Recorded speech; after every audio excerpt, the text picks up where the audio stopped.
Hello everyone, welcome to my classroom. I'm Neetu Ann Thomas, working as an assistant professor in the Department of Civil Engineering, SNIT Adur.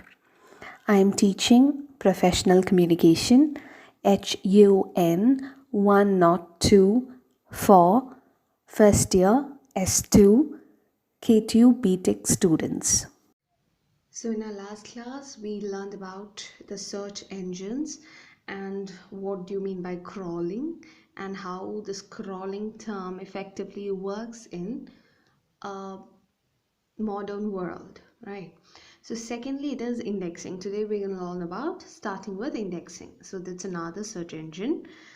So, once the bots crawl the data, it's time for indexing. The index is basically an online library of websites.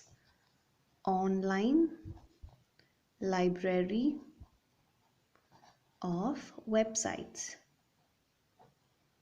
So your website has to be indexed in order to be displayed in the search engine and in the result page. So keep in mind that indexing is a constant process. Crawlers come back to each website to detect new data. So indexing is as important as crawling. So third one is creating results. So what does creating result means? Search engines create the results when the users submit a search query. That is, it's a process of checking the query against all website records in the index. So based on the algorithm, the search engines pick the best result and creates an ordered result. So I've already told you examples of search engines are Google, Bing, Yahoo, Amazon Search, etc. And Google is one of the most used search engine worldwide with a 92% market share. So these are the search engines that you can find in the modern world.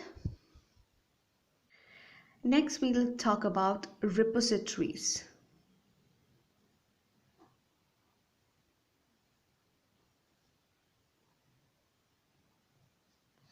Repositories. So what are repositories?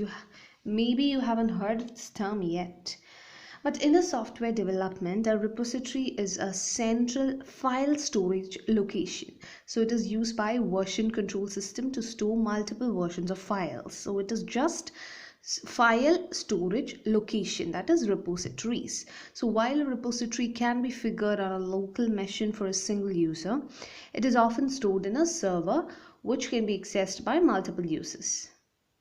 So a repository contains three major elements or three primary elements. Those are a truck, branches, and tags. So what do you mean by truck?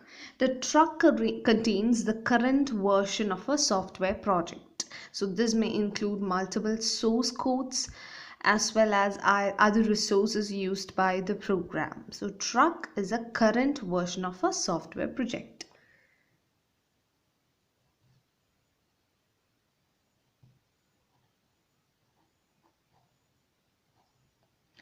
Now branches. Branches are used to store new versions of the program.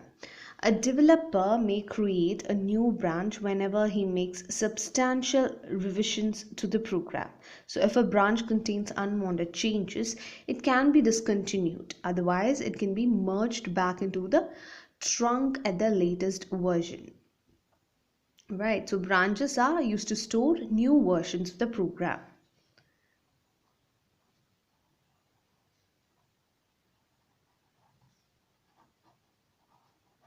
Right.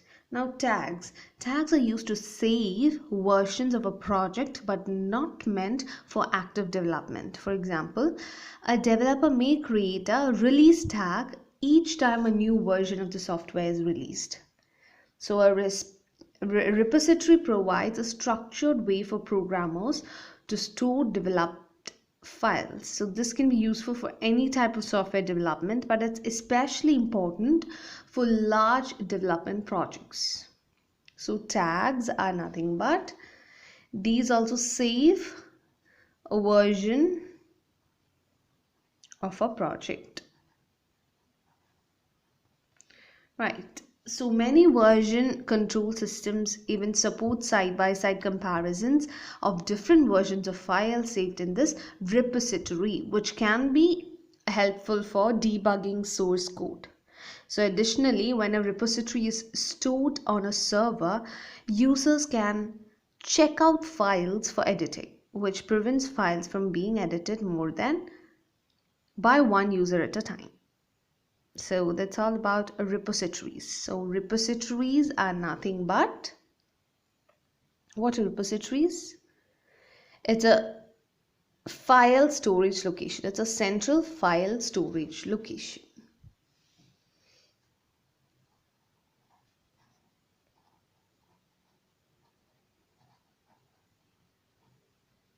Right. So this is all about repositories. Next is GitHub.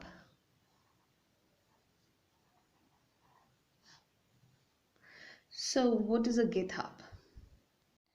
So GitHub is a powerful, secure, and the most popular online platform for hosting software projects for version control using Git.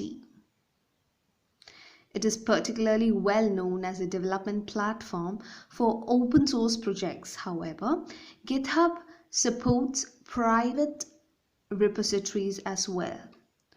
With Microsoft reportedly acquiring GitHub, many open source enthusiasts are probably wary of this acquisition, knowing very well that Microsoft is a for profit company and who knows, terms and conditions are bound to change concerning the world's leading software development platform. So GitHub offers plans free of charge and professional and enterprise accounts. So free GitHub accounts are commonly used to host open source projects. So that's the main thing about GitHub. So it develops platform for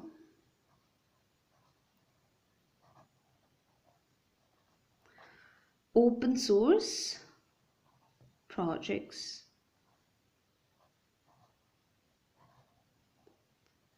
So as of January 2019, GitHub offers unlimited private repositories to all plans, including free accounts.